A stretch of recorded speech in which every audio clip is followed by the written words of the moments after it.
So, album's got really good reviews so far that I've been reading. Has it? Yeah, lots of stars everywhere. How does that feel?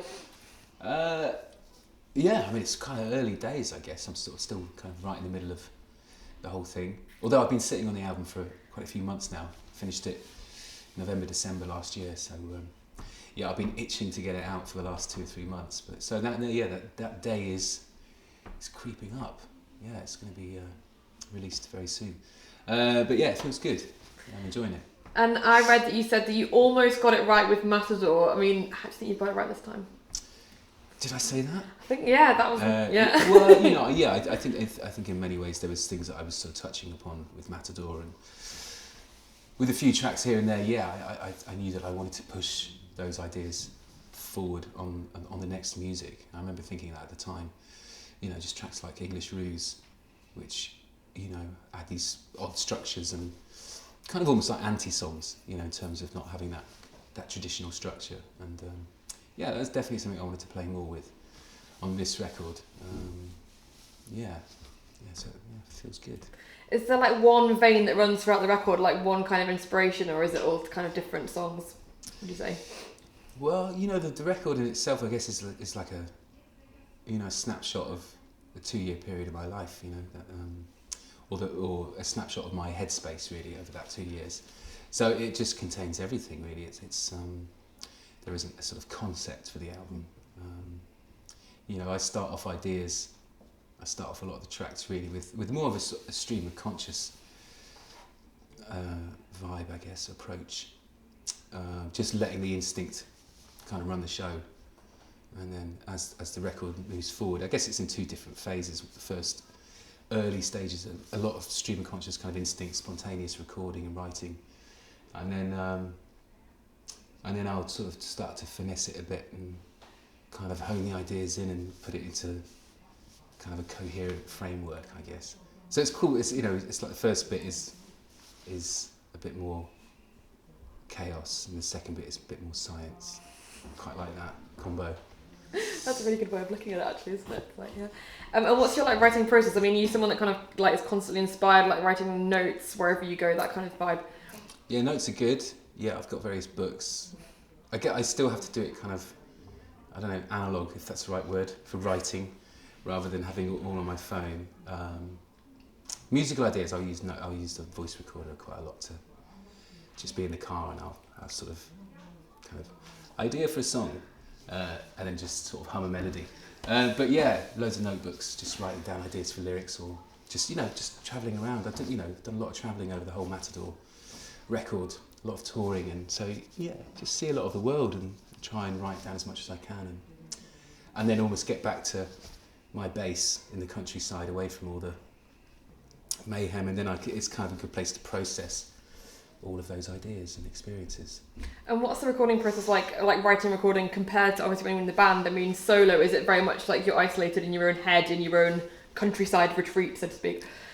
I guess the beginning stages, yeah, definitely. It's quite sort of, I like to keep things quite free and open, yeah. So, and having the studio at home means I can just kind of go in there at any point during the day and just unload ideas and have things that I know around me where I can just, get those across quickly.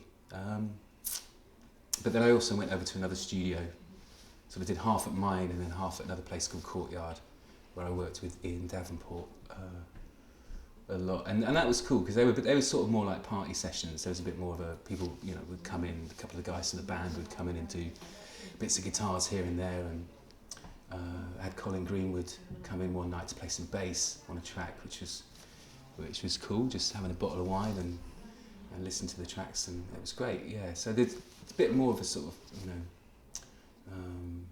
a bit more energy, I guess, different kind of energy in the other studio. So yeah, freshening it up between those 2 settings. And do you get interrupted by your family, or is it do they kind of come and knock on, to come to the studio? Yeah, always in the middle of a vocal take, yeah. But no, it's cool. It's just, I did have my studio in the basement for the last 2 records, and this album I kind of brought it all upstairs, started taking over the house. So yeah, there'd suddenly synthesizers appearing in the hallways and bits of drum kits sort of edging into the kitchen. So yeah, that could be Yeah, some interesting conversations about that over the months. But yeah, it's worked out really well. Yeah. It's all part and parcel, really, isn't it? I mean, it's bound to happen, musician. Yeah, it's what I do, I guess. And I just sort of thought, why kind of have it all in the basement? It feels almost like it's kind of all hidden away. It's like Dad's thing down there. I didn't want it to be like that, so just to kind of be more open with the whole thing. And latest singles, Walk the Walk, is that right? It is. I think that song is like super cool. I mean, on the surface, it's like really, really, really cool. Like just even like on first listen, it's just like, what's the kind of story behind that song? Yeah, I mean, it came from I do a lot of sampling of my own parts in the studio. I guess in that sort of hip hop school of like sampling vinyl, people, you kind of, but I don't know, I like to kind of make my own audio and so I kind of get on a drum kit for an hour or so and record beats and record ideas on the drums and then just kind of get to the session and find almost like break beats and things and so I had that beat that I put onto a 404 sampler and just kind of hit it in loop and then went on other instruments, picked up a bass guitar. I think bass was the next, and then I came up with that kind of that sort of simple bass line. And yeah, it's just sort of like jamming with myself really until the ideas sort of sit. But I record everything straight away so that I can keep first takes and second takes, because I don't know, there's something I really like about when I'm writing and I don't quite know what I'm doing. I don't know, I just think almost that's where the magic can come. Or I don't know, or just like trusting one's own instinct. It's kind of cool. And do you always know which songs are going to be your singles? I mean, is that something that's in your head when you've kind of producing the album? No. I think it's sort of a dangerous place to get into, really, just thinking about singles that early on, yeah, because some of the tracks don't even kind of see themselves properly until late on, and yeah, it's just kind of being open about the whole thing, really, just letting it breathe. It's normally someone else who knows the business a lot better than I do can check out about singles and stuff. But, And you're about to go on tour, is that right? You looking forward to that? Yes, that to hit the road. Yeah, it's gonna be great. It's gonna be great. The album tour. There's always something really special about it. That album tour. We all jump on the bus and get going. So no, it's gonna be great. I spent 2 months at the start of the year doing rehearsals with the band, the full band, to get the album up and running. And they're just a brilliant band. They're really on fire. They're just they managed to translate it so well. So I'm really pleased. And obviously, you're going to be your family on the road with you, or is it like just kind of you and the band? No. No. Yeah, well, it just doesn't really work like that, with school and stuff. When I can get into shows, but it's always a very sort of nice thought, and then often it's almost like just because they're my kids, it's like that they should sort of understand it all and be cool around it all, but it's not. It can be a nightmare just because it's kind of not their sort of place. It's not their you know what, let's scratch all that. I don't want to talk about the kids. Yeah, no. It's fine. Yeah. But no, the kids won't be coming on tour with me. No. I mean, it's an adult thing, really, isn't it? Well, yeah, it can be a bit tough for them at times. But no, yeah, it's I'm looking forward to getting going and playing the new songs live. It's going to be ace. Yeah. And is it kind of good to see the audience responding to the new songs as well? Because I always think people always say that the audience's members sing along for such songs, like they get it really quickly and they engage with the new material really quickly. Mm. Yeah, I mean, I found that. I mean, it is very new, this album, I think, to the fans at the moment. But yeah, I did a show at the ULU in London a few months ago, and there was a great reaction to the new songs. Yeah, just speaking with fans afterwards, they were, a lot of them feeling that it was the highlight of the show was the new stuff, which is great. Just to feel that we're all, as a band, we're all kind of, firing and it's all working really well. So yeah, it's exciting. And has your kind of approach to live shows changed from your early days to now, or is it kind of very similar experience being on the road? Yeah, I guess not as many drugs, but still the same energy.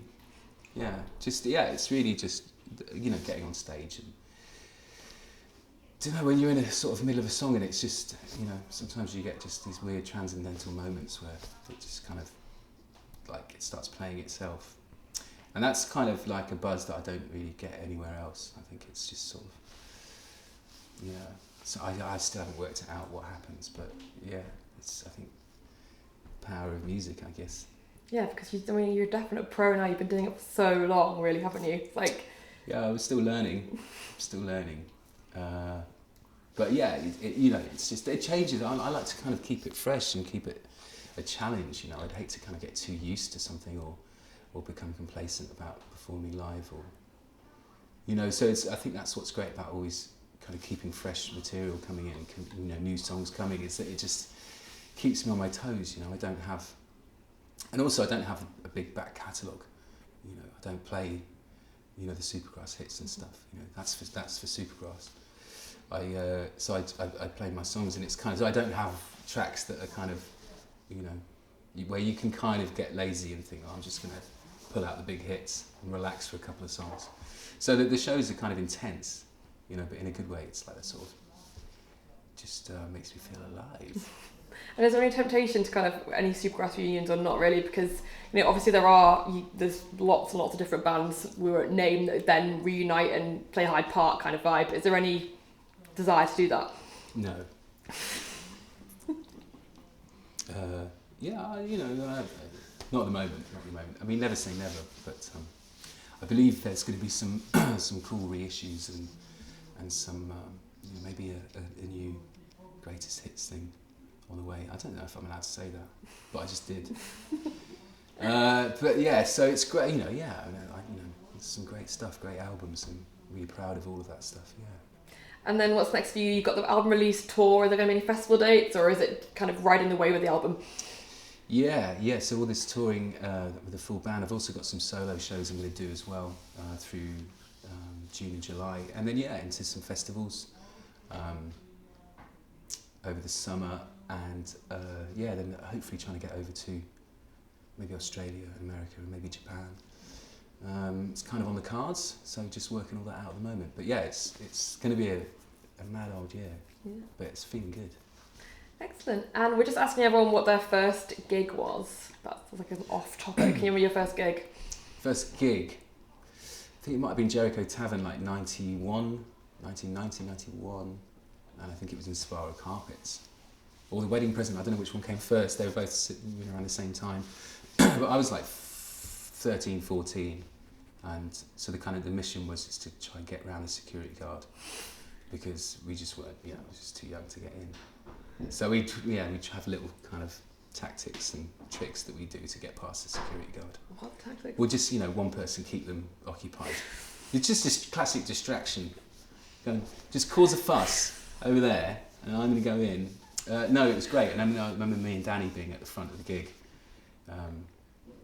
Right in front of Tom, the singer at the time of Inspirals. And I think he dedicated a song to Danny at one point, because we were just going really mental in front. So that was like, I remember watching that show though and thinking, I could do that. And then here we are. Not like the Inspired Carpets do, but I could do something like that. You can get on stage, it's fine. Yeah, it's good.